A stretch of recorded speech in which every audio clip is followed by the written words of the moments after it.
Welcome back to the channel. My name is Geo, and every day I teach you guys why the market moves the way that it does. If you are new here, let me just give you a very quick disclaimer right off the jump. I am not the type of channel that is going to feed you bullshit, okay? Everything on the internet is complete horseshit. Up only, buy the dip, buy the dip.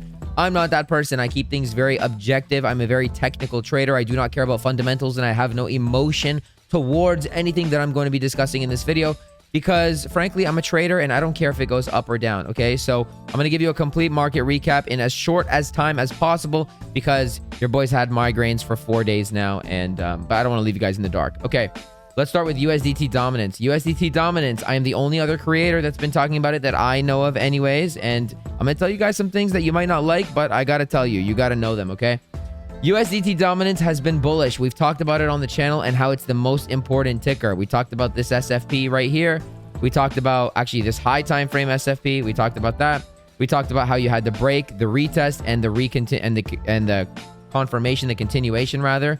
And now we are in a very important zone for USDT dominance. I would expect USDT dominance to get somewhat of a pullback here. We did have a fake out this morning during New York, but I would expect somewhat of a pullback for then a further continuation. Now, I'm going to give you a bullish scenario for the entire market, and I'm going to give you a bearish scenario for the entire market, and you can interpret it however which way you like, okay?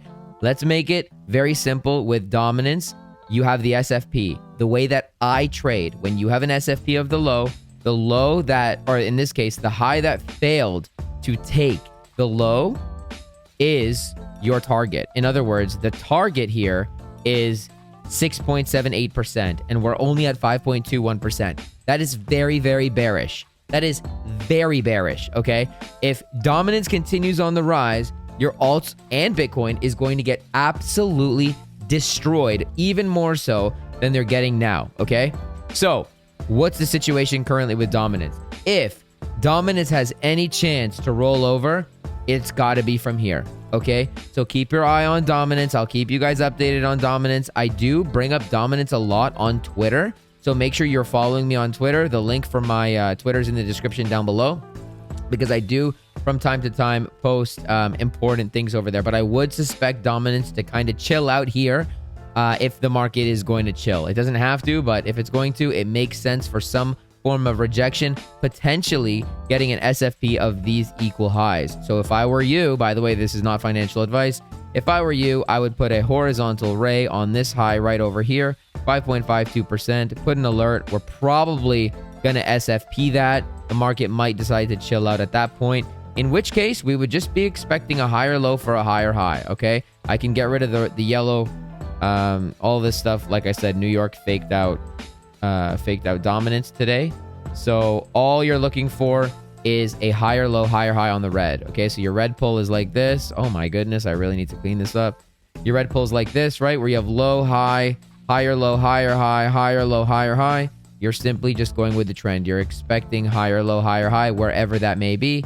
Higher low and then higher high. That's the expectation. Okay, so when you're trading, make sure you're keeping your eye on dominance. And by the way, one thing that I would like to add, let's get rid of this here as well, is that when we are looking for our higher low, higher high, this higher low is likely going to take out these lows right over here, okay? Because we have equal lows here. So we have equal highs up here, which you need to watch for, and we have equal lows down here, which you should probably have a horizontal line like I did and put an alert on it. Once again, not financial advice. Okay, very simple with USDT dominance. Now let's talk about Bitcoin, okay? Because Bitcoin is the daddy of it all.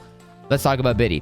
First of all, before we dive into Bitcoin, I made a case 2 months ago on how the current $108,000 high looks a lot like, hold on, let me hide these naked daily pointed controls, looks a lot like the 2021 top, okay? I've made a video about it, and you guys, not you probably watching, but the haters that are probably getting absolutely burned right now are like, Geo, seriously, you're like just perma bear trolling right now. You know, Bitcoin's never going to see 80K again. Well, look at us now at 83K. And I'm not here to say I told you so, because it sucks losing and it sucks being told I told you so. It sucks, like, people that are condescending suck and honestly don't deserve to be in this space, in my opinion. But I just want to go like this. This is a testament to my opener on this video. I don't feed you guys bullshit. I tell you exactly the way it is. And things don't look good right now. They don't look good, okay? I do have a bullish scenario, I just talked about how USDT dominance is probably going to chill out here, so we could expect a bounce. Also, I did just long Bitcoin right now. I'm $461 in profit. So I'm not here saying, you know, we're going to go to zero. Like I said, I'm going to build a bullish and a bearish case scenario. However, you know, you can never say never, guys. You can never say never. Anything is possible in the market. You can't say it can't go to 80K. Yes, it can. You can't say it can't go to 74. Yes, it can. You can't say it can't come and take this wick at 49. Yes, it can. It absolutely can. But I have good news that I'm going to get to when it comes to the altcoins. And anyways, Bitcoin's dying, okay? Bitcoin is dying. Also, those people that are like, oh, how many did you wreck? I'll tell you this, man. I'd rather miss a pump and be extra cautious than get obliterated on dumps and have to give it all back. So, you know, if you've been following the channel, you've been cautiously optimistic at best here. I mean, I'm cautiously pessimistic, but you get the idea, okay? So, Bitcoin is dying, okay? It really just boils down to USDT dominance. You need to watch this thing. USDT dominance is so important to watch. Now, the bullish thing about Bitcoin right now currently is at the end of the day right now, nothing is confirmed as a breakdown as it is right now. Remember, wait till the end because I'm going to teach you guys why, or I'm going to tell you why the tides are turning, okay? We're at the lows of the range. The range is currently, the way that I draw my range is simply put like this. You have high, you have low, you have lower high, and then now you have lower low, okay? So we are, for the first time in 2 years, flipping structure bearishly. Now, with that being said, in 3 hours and 20 minutes, your 3-day time frame closes. You don't want to see this candle close here, okay? We have 3 hours to get our ass back up to, I'll give it 88K. If we can close today above 88K, I'm going to go ahead and say that there may be potential for this to be a fake out, and it might not be over. Okay, when I say over, I'm talking 2021 first top kind of over where we fell 55%. By the way, you remember when I said you can't say that these things are not possible? Anything can happen. Just for the record, 55% from the all-time high is down to 49K. So if I ask you right now, is it possible? What are you going to say? Yes. It's not necessarily probable. Maybe it doesn't happen, but it is definitely possible, okay? So, this is the current situation. You need to watch today's daily candle. This is valid 3-day structure, okay? Is it valid weekly structure? I wouldn't say it's valid weekly structure. I don't like it as valid weekly structure. We could, for the sake of being perma-bulls, which I never am, but for the sake of being perma-bulls, we could call it weekly structure, but for now, I'm going to stick with 3-day structure, okay? So, watch today's 3-day candle, or today's daily candle close.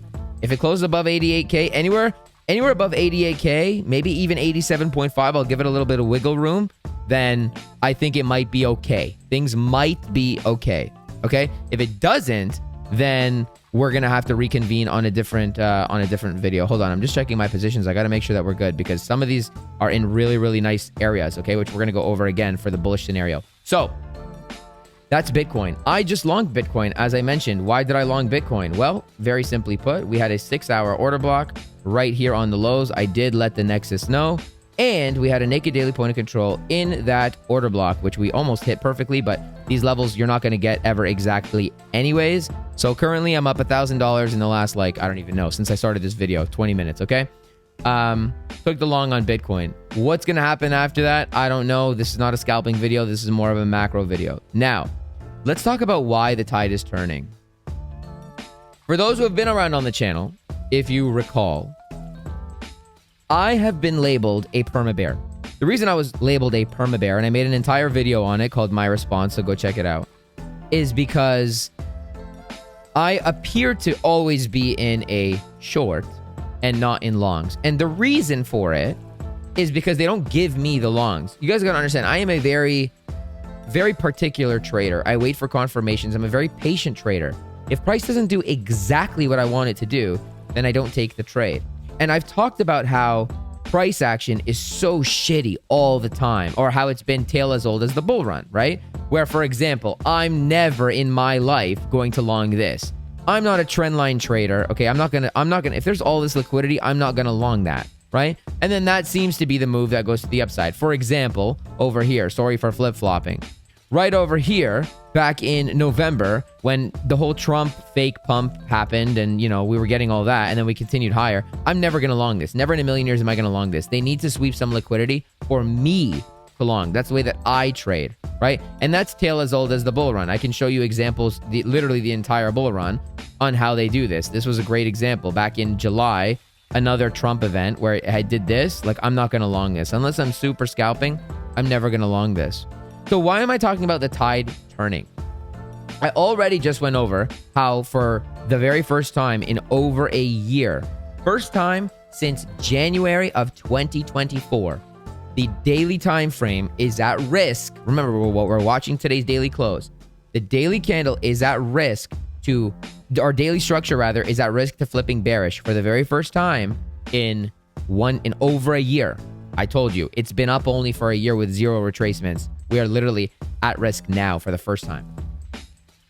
Tail as old as the bull run, which is, it's been shitty squeezing price up, like up only garbage. And it's been hard to get into the longs.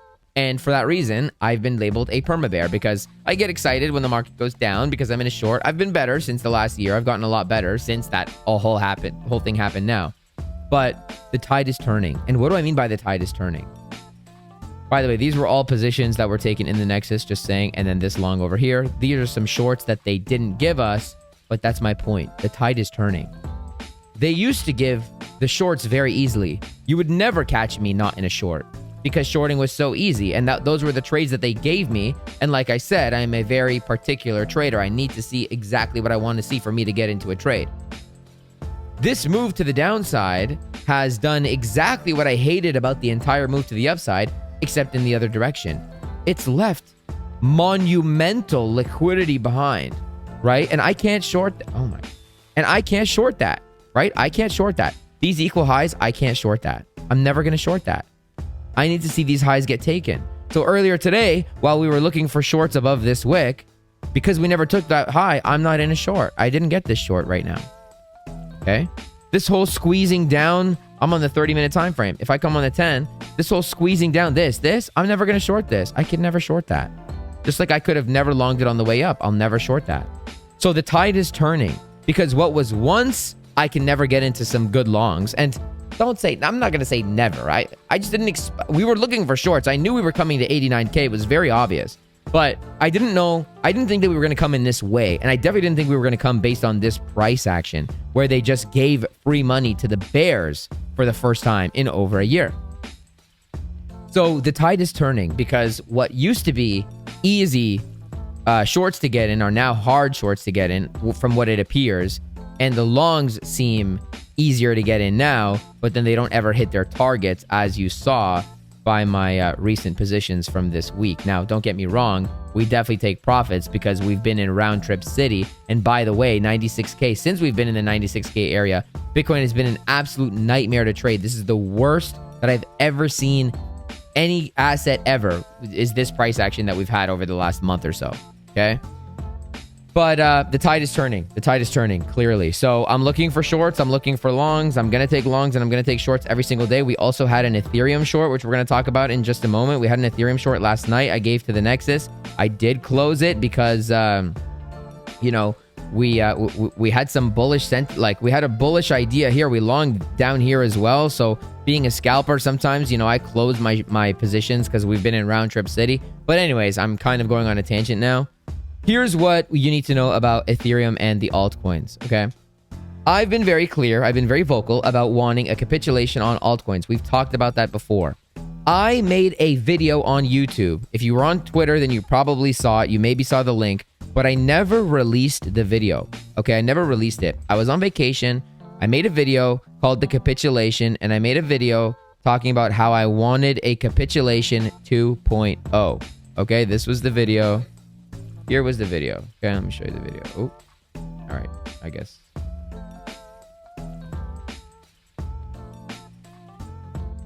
So this was the video, okay? The capitulation, you can see it's unlisted. I did post the link on Twitter in response to one person. This is not a public video. In this video, I talked about how I wanted a capitulation 2.0, okay? Why did I want a capitulation 2.0? And how is this actually more bullish for the market? By the way, After this happened, so this, I posted it 2 weeks ago. Like I said, I was on vacation. And let's talk about Ethereum. 2 weeks ago, when Ethereum had its big wick to the downside at $2,000, you know, now we're here. Why did I want a capitulation 2.0? If you've been around the channel last year, and remember, I don't BS you like everybody else does. Sorry to say, the market doesn't look good right now. This could be the low. I just told you I longed Bitcoin. But let me just tell you, let me explain this. Ethereum came down to $2,000. I've been saying for so long I wanted a capitulation on all the alts. Why? Because tail as old as the bull run. I told you, I can't long this. Now, this is macro stuff, okay? I'm on the 6-hour time frame, so I can long it, and I've definitely gotten better since even just last October. I've night and day difference of trader, even in the last 6 months, okay? So things would be different now, but my point is there was so much liquidity behind. And if you've been around the channel, then you know that I've been saying, this is what happens when you don't properly accumulate. This is what happens when you don't accumulate. This is what happens when you don't accumulate. And I've been saying it for so long, right? I've been saying it for so long. So my rationale for wanting it to go down was simple. There's a bunch of liquidity. They didn't accumulate. Everybody was like, oh, Geo, you missed the boat. You're trying to wreck your, oh, how many did you wreck this time? Okay, how's that working out for you, buddy? Okay. And so why did I want a capitulation 2.0 after what we already got was capitulation 1.0? Number one, you need to understand the context in which this capitulation happened. First of all, we had all this liquidity. Great.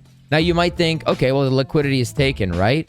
Wrong. Because you have this low, you have this low, and you have this low. So now you have 3 equal lows. Retail teaches you that 3 equal lows is strong in that support. No, that is 3 reasons of liquidity to come down and sweep that low again. Okay? So that's number one. Number two, why did I want a capitulation 2.0? When people in the Nexus and people on YouTube are like, Geo, there's no more liquidity to the downside, it's time to long. I made a case for why this wick is actually very bearish. Everybody thinks it's bullish. It's actually very bearish. Why is it bearish? When this wick happened on Ethereum, Bitcoin hadn't even touched its range low yet. Okay? Bitcoin didn't even touch its range low. Ethereum fell, 40% in a day. For Ethereum to fall 40% in one day while Bitcoin didn't even touch its range low at the time. Now we broke the range low, but at the time, Bitcoin went to like 93K only. That just tells me that everybody is so confident in the alts. So aggressively confident that it took a 40% move to the downside to wipe everybody, and they still didn't even wipe everybody. Okay? People are aggressively bullish all the time. I've made my case for it. They're aggressively bullish. You go on Twitter, you go on YouTube, everybody just says, we're all gonna make it, Anon, buy the dip, whatever. First of all, if anybody ever called me Anon, I would spit in their face. But, oh, we're all gonna make it, Anon, buy the dip, buy the dip, buy the dip. How has buying the dip been working out for you? Let me just ask you. Instead of just using a little bit of logic. Oh, there's a huge wick. Carl from the Moon just got his community liquidated on Ethereum twice in the same week. Or twice in 2 weeks. Dude.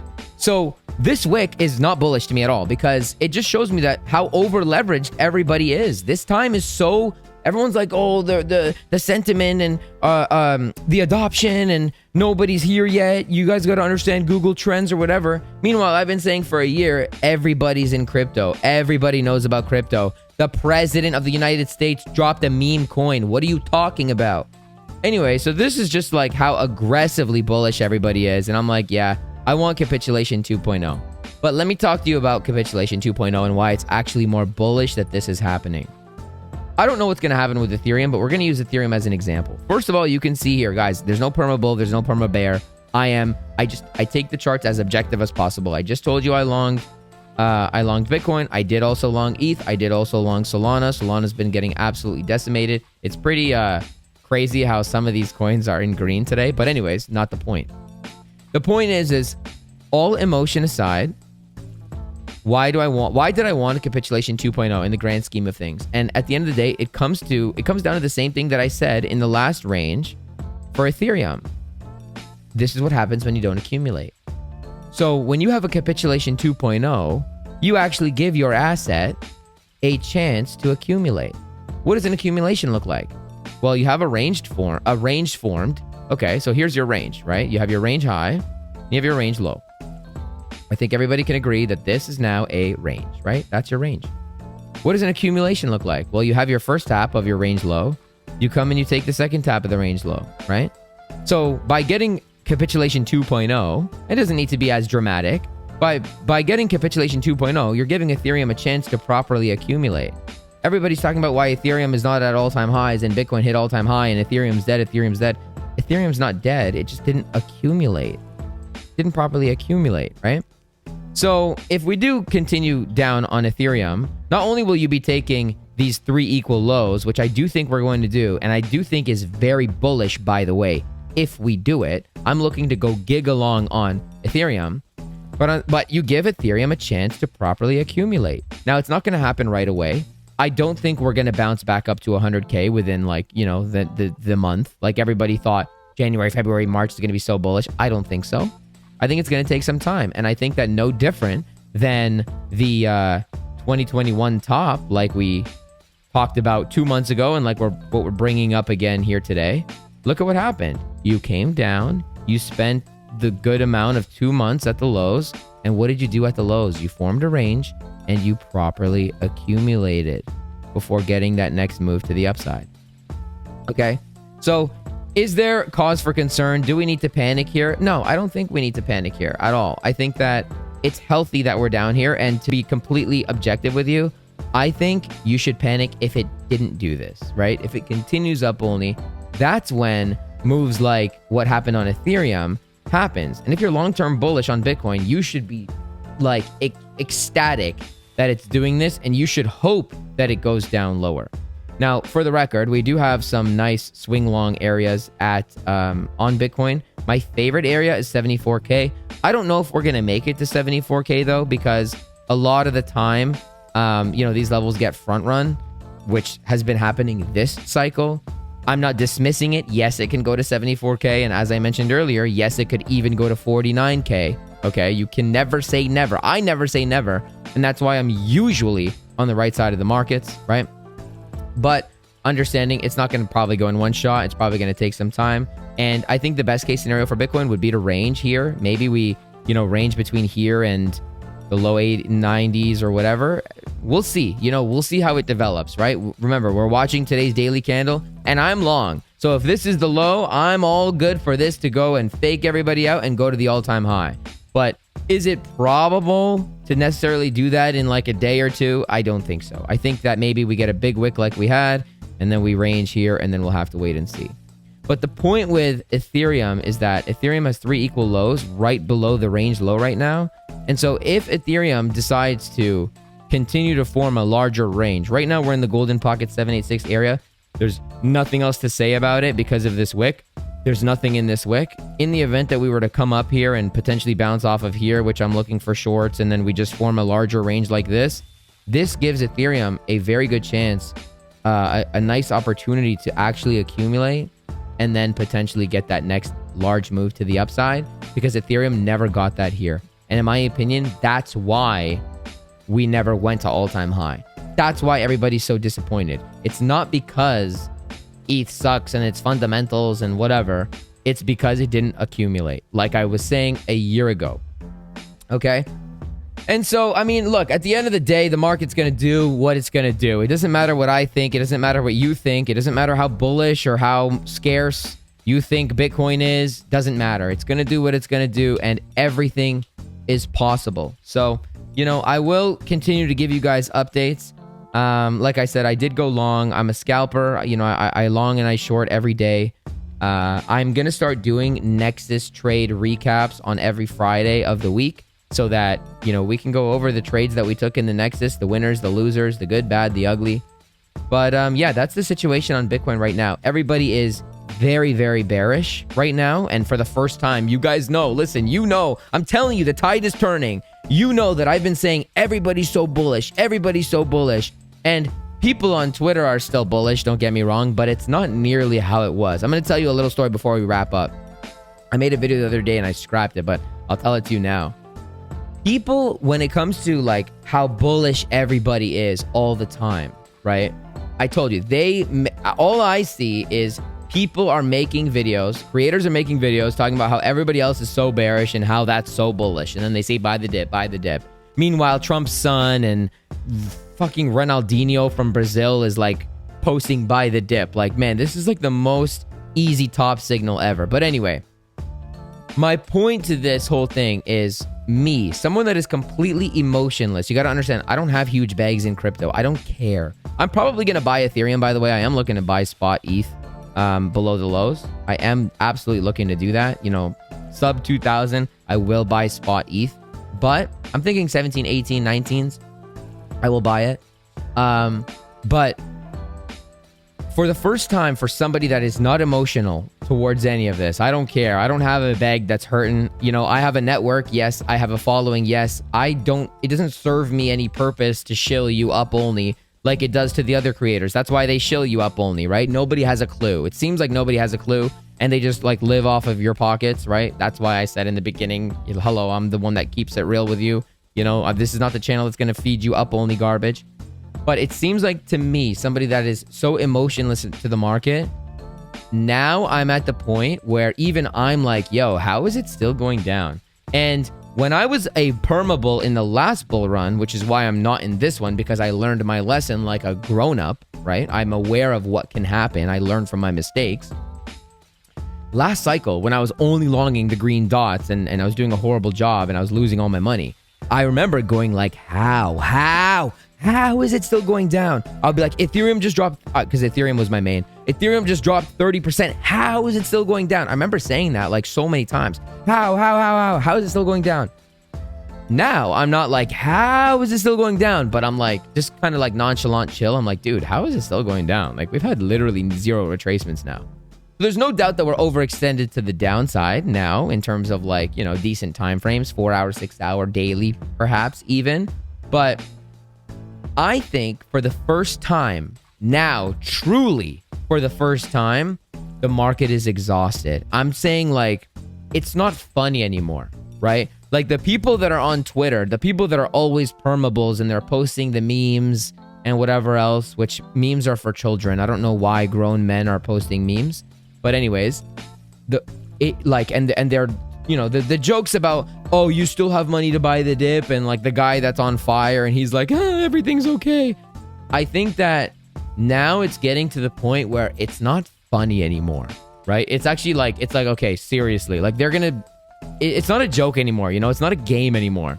And I think that now could be a serious case for not a huge reversal to 100K. That's not what I'm saying, but I think I wouldn't be surprised if we get a few $1,000s of a retracement or like a correction. And when I say correction, I don't, like I said, we're not going back to 100K. I don't think so. Not anytime soon anyways, not for a month or 2 months at the very least, in my opinion.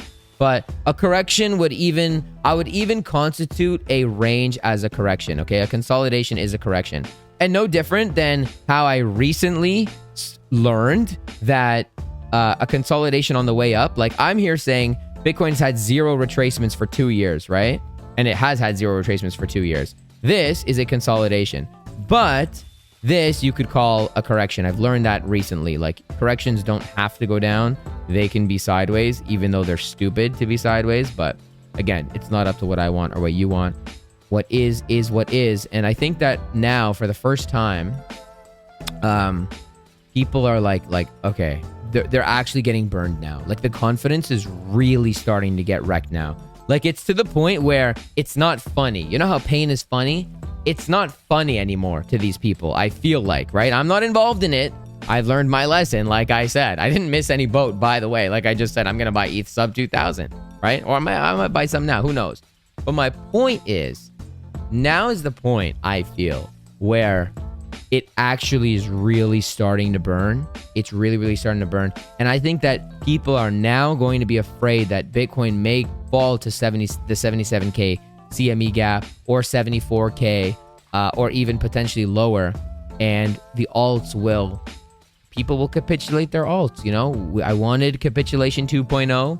We're getting some form of it right now. I will be very bullish on things like Ethereum if they take the low again. I will be very, very bullish on it. Meanwhile, everybody else will say that it's all over and it's capitulation and whatever. Listen, again, I'm very objective. At the lows, you have to be bullish. At the highs, you have to be bearish. You're not always going to get every trade. You're not always going to be right. You know, eventually a range is going to break from one direction to the next, obviously, but you need to be aware of all scenarios. And one more thing I want to add, CVD in this range was very bullish. It is no longer very bullish. And I've made my case multiple times on the channel as to why I believe this range is going to break down and not break up, despite CVD being this bullish. Okay. Based on structure, it made more sense to go down than up. Now we do have a lot of liquidity above us, so we're going to have to wait and see. I know this video was kind of all over the place, unorganized, but keep in mind, I've had migraines for 4 days, didn't have to make this video, and, you know, my ADHD also. Guys, if you like the content, make sure to hit the like button, subscribe to... Oh, no, I didn't have my charts up. Oops, you had to stick with my face. Anyways, I'm not going to go back and do that again. You're going to have to visualize it. Have a good day, everybody. I hope that you're doing well with these blood on the streets, and I will see you guys very soon.